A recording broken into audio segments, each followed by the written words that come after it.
德拉维呢，新瓦屋哈，我们平常假日就会有一些市集啊，小农市集。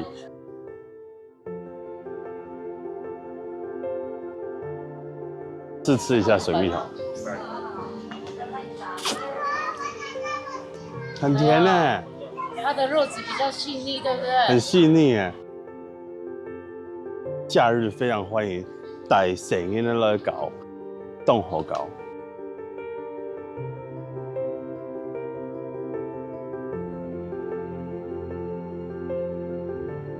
这棵发财树呢，其实有个小故事，就是开幕的时候，好像是我们的那时候的副校长送给我们一棵发财树，然后呢，我们就把它种植在这个地方。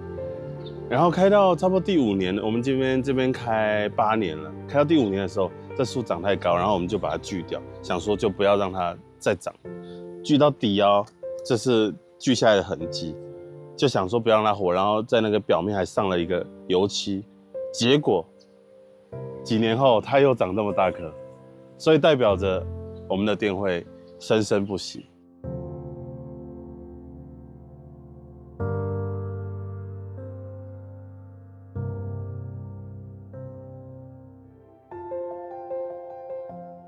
平常呢，我打鼓之余呢，要怎么样疗愈埃及感呢？就是我会做这个漆扇，它非常酷哦，就是我可以依照今天的心情来选择颜色，然后呢，我就让这个原本是平白非常白的扇子变成漂亮的扇子。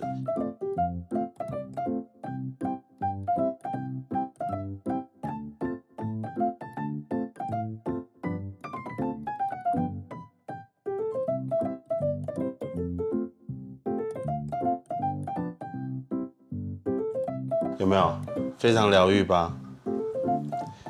专注的做一件事情，我觉得非常不容易，所以呢，平常会喜欢做这种疗愈的事情，就会突然间觉得哇，这个世界好安静。边指指，边指指，细指。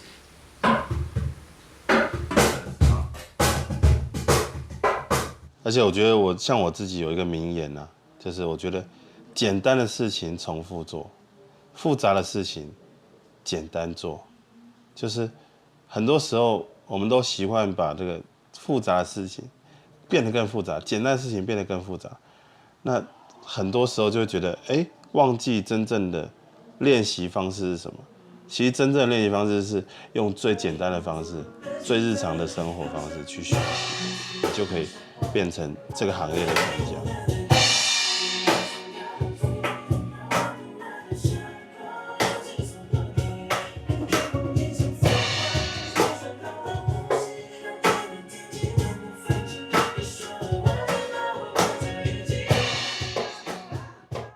木香谷呢，就算是我的一生志业。那欢迎大家呢，有空有时间，想要疗愈你的心的时候，欢迎来打木香谷。